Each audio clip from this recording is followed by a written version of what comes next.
Ba ndeko balanja de la foi TV mbote na biso toza awa na wenze ya 5 na quartier 5 na Njili wape sika toye parce que moko ya bakenda sango honorable Edimbu Mayele Papi alobi asala forage awa na wenze ya 5 pour kosunga ba vendeur kosunga population ya Njili na mai kasitala avantage yango malamu. Merci et pas ya honorable Edimbu Mayele Papi, merci et pas honorable Kalonji Ogi oyo wapi bazuli kanisi oyo ya kosala musala kitoko bokomona ndenge misala ezoleka awa tokosola na bango pe tokolanta. Semaine passée tozaki na ba descente sur le terrain kasi lelo oyo toye awa na wenze ya 5 na Njili pona musala oyo ya kitoko oyo kosunga population toujours pemeni ya population toujours pemeni ya base na ye lokolo honorable Kalonji Ogi kasi ndenge tolobaka mwana Mayele alobaka lokolo tata na ye lelo papier Edimbu azosala bongo forage awa na wenze ya 5 po kosunga bandeko bamela mai tokolobisa ye tokolobisa be bazosala musala tokolobisa pe ba vendeur to pe ba vendeuse ya wenze ya 5 wenze okomona yango ezaka nini bukoyeba yango awa elongo na Gelor Kwata tokoba reportage na biso.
Tango satana belemi kotuka peko tulangaye kolo Yesu afandi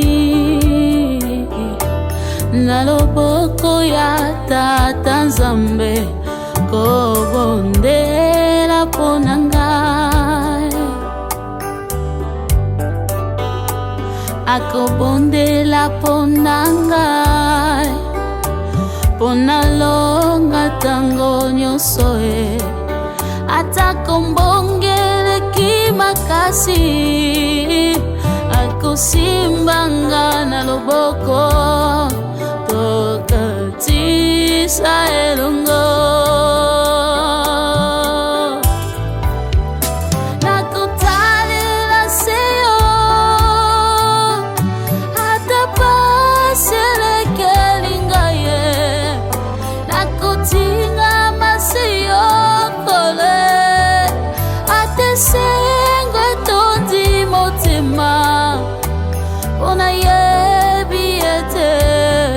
bomo ya moto elonga ezalise na yo ya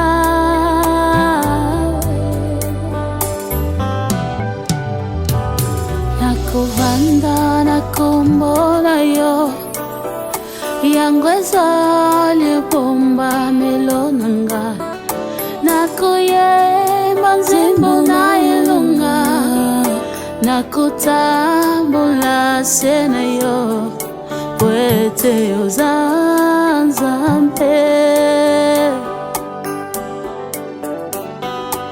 nakovanda na kombo na yo yango ezali bomba melonanga nakuyemba nzembo na elunga nakutambola se na yo poete yo zanzambe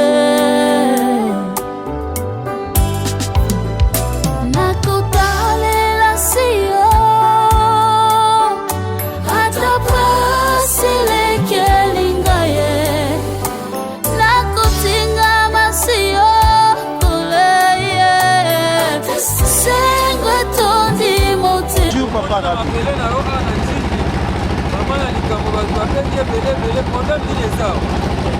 Voilà, merci Papa Rabi. Tobengi bino mbangu boya. Boya komona lancement ya forage. Oyo tozo sala na kati ya njili na quartier 5. Balobi la charité bien ordonnée commence par soi-même. Namo naza natif ya 5. Voilà tozo lancer forage na biso na kati ya marché oyo tobengaka marché ya Wenza Tshisekedi. Ebele bayebi yango te nga na dévoiler bino secret. Boyeba ke tobandi awa na marché Wenza Tshisekedi tozo lancer forage na makasi ya oyo nabengaka parrain père na politique honorable Ogi Kalonji oyo tobengi papa terre jaune.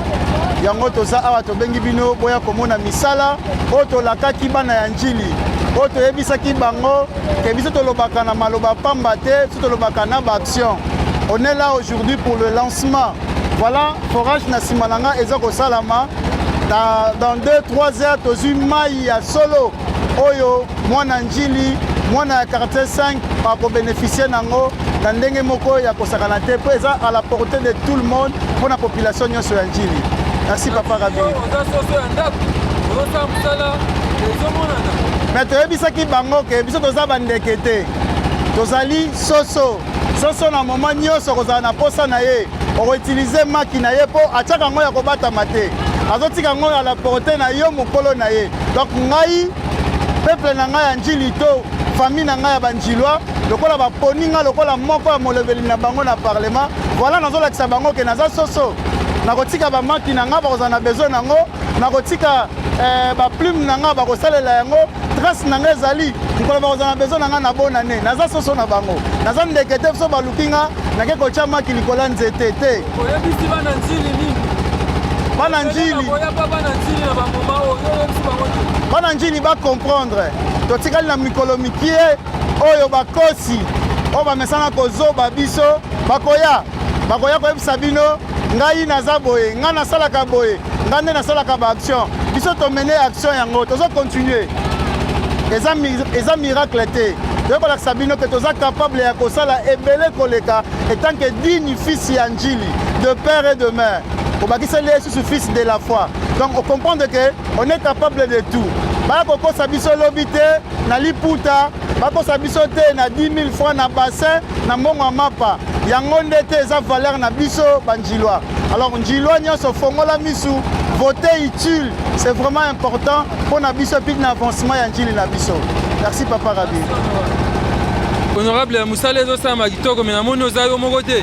Voilà, naza na équipe mobimba oyo ezoko accompagner biso na misala oyo na mopanzi nanga awa naza na coordonnateur nanga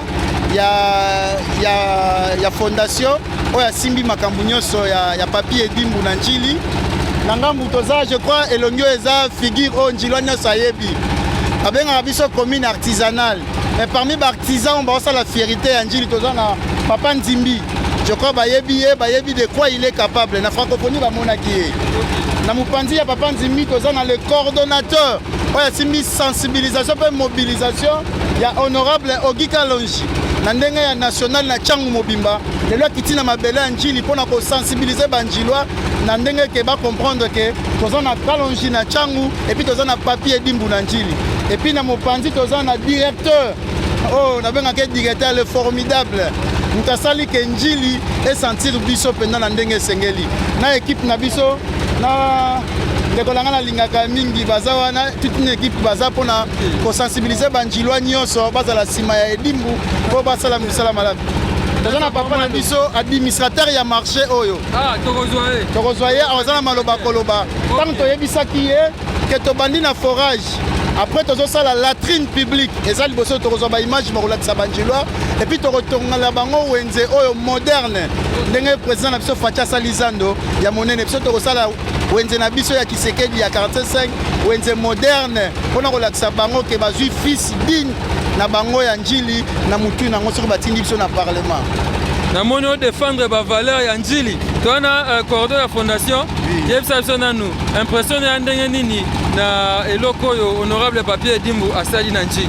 Merci beaucoup Papa Rabi. Premièrement, tu peux si matondo pas en zambe pour appeler ça biso muto mayele boye. Deuxièmement, tu peux si merci na babita quartier 5 ne ba yambelo wa motema mobimba. Yo bisi banjula nyonso. Bana 5 nyonso ndako sima yeyo. Ndako linga yeyo, ndako batela yeyo. Wa uti kimbatika utwa ndako sabino te na liputa na lipa soki pe na 100 francs. Oeza lipambo lipo na biso donc mai ya bien pour na peuple à 5 mobimba et puis banjula en général. OK. Merci beaucoup. Ndeko na biso azo prenez ba valeur ya njili. Esengone zande ni pembe na papa papier Dimbu. Esengona mingi to comme sinon nzambe ya liboso. Ba evo elike ezo tikala de temps en temps. Li pa ono ko twango le, c'est bien nzala. Mais lobby on a plein posa ko lia. Mais loko ezelo ko moyo ko sunga mutu nyonso. Mule kinzela na muta uti kimbantseke na muta uti masina. À la posa ko mela mai, à la posa la mai. Et loko eza pena fier munene pour la commune, sur la commune ngana kata njil et puis na kata 45 eza fier munene yango monike na vita nga ya ko telema pour encourager ndeko a refaire sa mutala. Attaque be artiste na kata. On dit au soutenir honorable papier Dimbu. La zali ko soutenir à 100% pour ezali asali yango avant. Le temps oti kala le mbopo na ngai pour na yeba molamu nini asali. La quitter na zo sala. Donc eloko malamu yango. Ola katolembi cordon impressionné zande na journal elo. En tout cas c'est Moïse Makasi. Si quoi comme tango population yé moko za la témoin. Population a voté bivota votate. A voté utile. On a pas njili.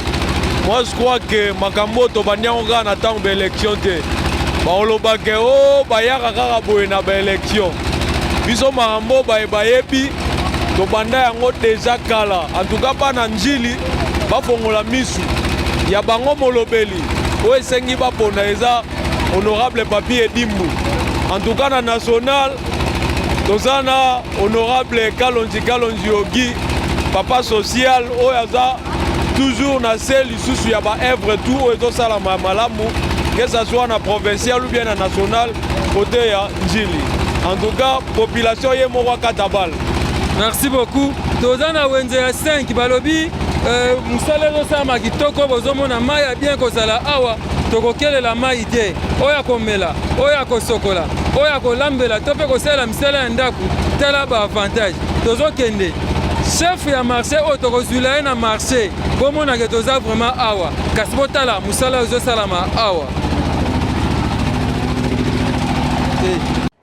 Et bien voilà, comme je vous avais dit, on est donc au marché du quartier 5, ici à Njili, avec l'administrateur du marché. Bonjour monsieur. Bonjour papa journaliste. C'est comment votre nom?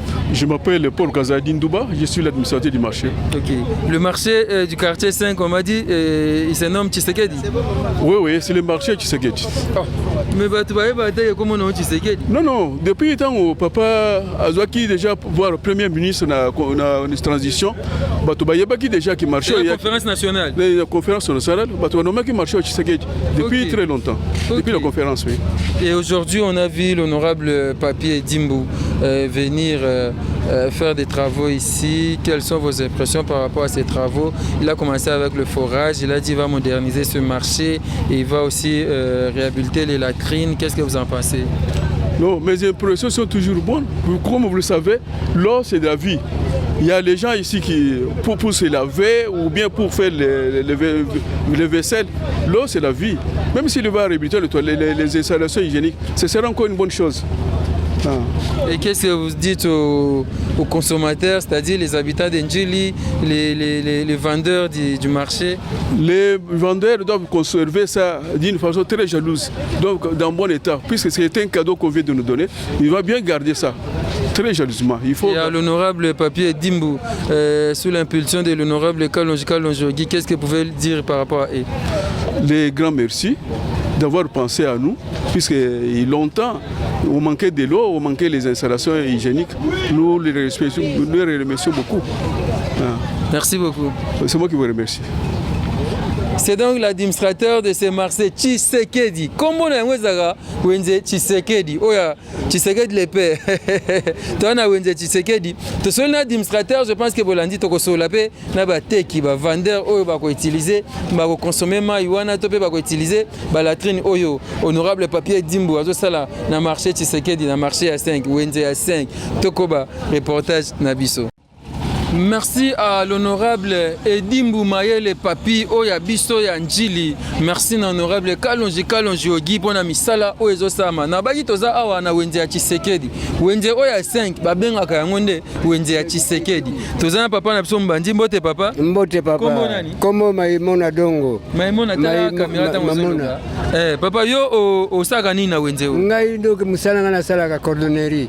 Ngana le premier conseiller ya syndicat principal yango doke to sepeli mingi na musala oyo boye ko salela biso tokolinga teke doke wenza 5 échoué non toza parmi doke wenza 5 na Njili mobimba wenza liboso yango oyo oyo fongana na Njili moni doke to sepeli mingi lokola boye ko tiela biso pompi. Honorable Edimbu Mayele Papi. Vraiment to sepeli mingi na makambo wana boye ko salela biso awa pe biso ba syndicat to sepeli nango ba chef ba sepeli nango pozo la mai ya koluka mai ya kosala boye uwese makambo nyonso ya pasi me lokola bobandiri biso na mai to sepeli mingi bo sala biso lisusu la trine pe ba osala oui ba sazuni ba sala biso pe toilette lisusu ya bien toilette ba osala pozo sepela pe donc to voter yo papa yebisa honorable Edimbu Mayele Papi na honorable Kalonji ozana bosenga nini awa donc tozokoluka bafungulisa biso pompi bafungola wese makambo nyonso ezala bien la tosepela mpe donc tovote yo mpe lisusu lokola ndenge opose candidature. Mais est-ce que yo obandi ana wenze mvula ni navandi mwa mikolo depuis 67 na banda ti lelo wenze o depuis 67 kasi bandako ezotongama na miso na ngai mbo wana ozali koteka tozalika cordonnier nazalaki koteka mais siko doke baplan ya koteka se change nango alodoke yango adoke na change makanisi ya domaine ya cordonnerie de bato bazotala biso bayebi ke babengako papa nani awa papa Mamona bato akala ya Njili bayebi yo bayebi nga bango nyonso na baburgumestre balwemba molinza nauti kokufa batika biso awa batankwei batiki biso awa mwana na bino ya Njili Edimbu Mayele Papi azosala makambo ya Papi azobota mangana azokotala mwana pauvre mbuta dede ambo nyonso oyo bino bozokoloba nga na yebi nyonso soki bolobi nayeke doke teuti na mesa ya papa Mamona oyo abambilaka bino mapapa akolobaki wana papa na biso nakoyebisa ye vraiment merci mingi nasepeli na ndenge boye kointerese biso mpe tala kaka wenze ngamu na bateli wenze kuna ezalaki vandi kota bango yo récupéré yango tout depuis 65 azali na wenze 56 ans 56 ans non 51 d'âge papa aza kaka awa mosala eyosala kitoko merci papa tozokoba tosola bato mosusu ya wenze esala bien. Et bien voilà, tozana ndeko awa kaka na marché ya Tshisekedi na wenze ya 5 bisika pa honorable Edimbu Mayele Papi ayeko sa forage mbote ndeko kombo nani kombo na Toussaint Toussaint babio pe oza syndicaliste na wenze ya Tshisekedi nazali premier vice-président na marché 5 na syndicat ya Gisman yebisa biso esali bino ndenge nini komona mwana na bino Edimbu Mayele Papi kosala nanu forage eloko na sepeli parce que bele bayaka awa babina bino maloba kitoko tokosala boye ntango amona ntango mpa ozo tomona akende libela me tosepeli lelo ke avant nanu ke député ngo akóma na pouvoir asesu ala elo moto obenga lokola monument oyo atikeli biso donc mpona eloko wana ntuka eza ma na fieri makasi mpe naza na esengo makasi leloko oyo asali parce que donc nayebi te nini nakoloba te donc naza na esengo mpo moto apesa bino mai eyaka apesi bino vie l'eau c'est la vie l'eau c'est la vie apesi bino vie Donc na coup de chapeau mais si en tout cas na félicité Makas na moi on battre c'est Makas pour l'homme sous battre le bagame on a demandé à me ça la ngamo zo mona donc c'est Makas oui si bananjili nini bon en tout cas si bananjili ozana mutako ya ko négliger aza muto bon bazo mona ici ba lobaka mais il y a preuve à l'appui de zo mona dame donc négliger aza muto ba compter pas naï pour te biger mutabo soit que na parlement kuna donc en sala ya mingi koleka kutu oyo to mwana ana na balite le baida osala ya en tout cas pese bananjili en tout cas batuma batia miss baza ba boy. Merci beaucoup. Voilà, on poursuit notre reportage.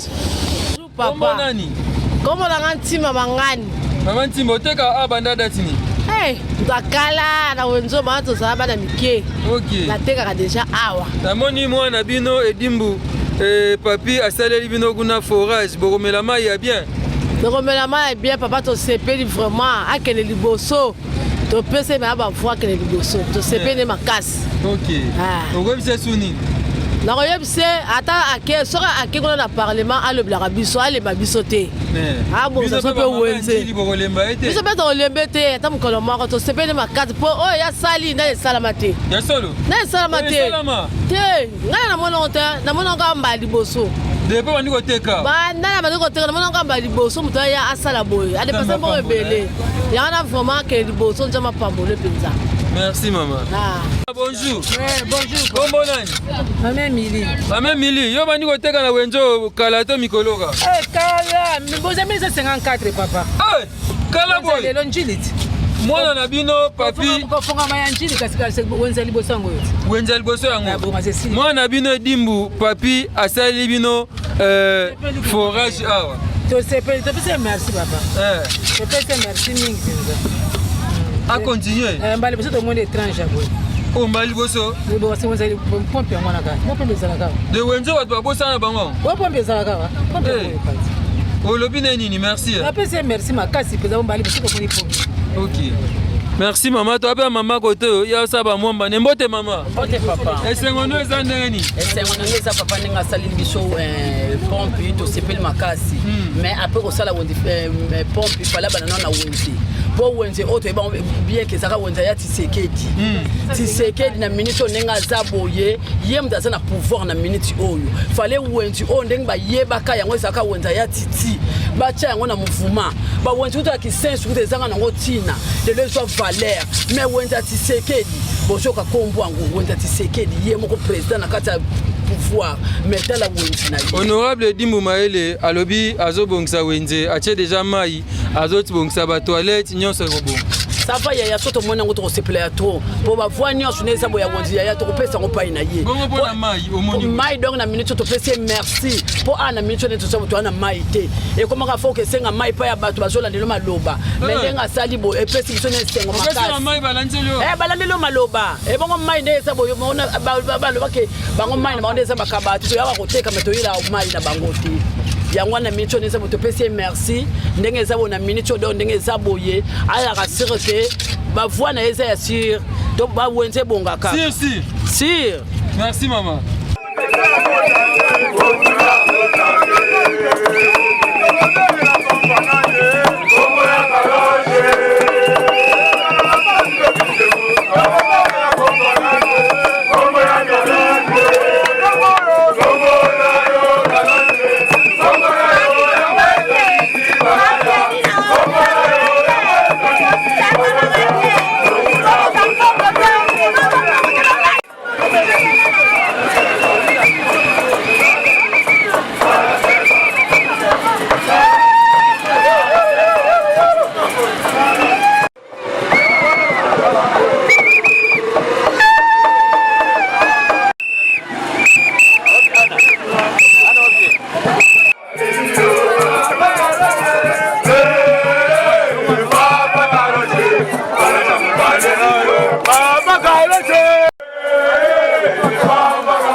sont maintenant comme des marchés modernes. Et surtout que le marché, c'est 70 ans d'existence. Depuis 50 ans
jusqu'à 50 ans.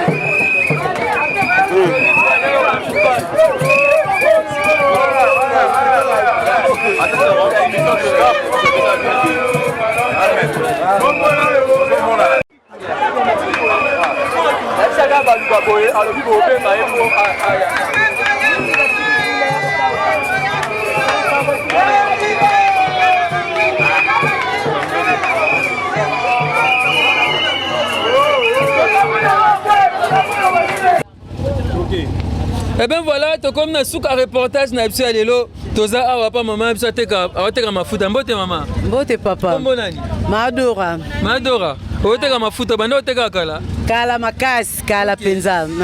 Lelo tomoni honorable Dimbu Maele papi ayeko sela mno forage awa. Esengono ezande. Esengoza makasi na nyoka makasi na mai.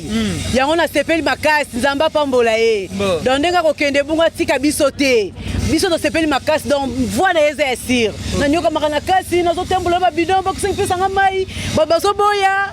Bamso zo ndila maloba na sepeli nango makasi na sengo tonda ni sema motema. Sengi bana njili nini pona honorable Dimbu papi. Na sengi bana njili nyonso ba fote ye. Oya seli biso na to mona yango te.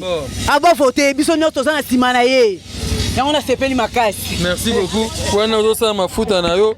Ngana komi na suka ya gelor kwata. Kala tenga pe na koya awa na ebite musani etika pona sala. Mais to pesi merci na honorable Dimbu Maele papi na musagi toko oyo asali. To bosani te honorable Kalonji Ogi oyo azalaka kaka na bana na ye. Merci na musala kitoko bosali bana njili ba sepeli na bino. Bana njili ba poni na bango bino. Toko voter kaka bino. Merci maman, merci na ba nyonso ya koto oyo. Merci Gelor Kwata. Merci Gauthier Kele en montage to kutemba sima numéro ya sika. Merci na honorable Dimbu Maele. Na marché 5 oyo njili to komela mai ya pio, mai ya kitoko, mai ya forage. Merci.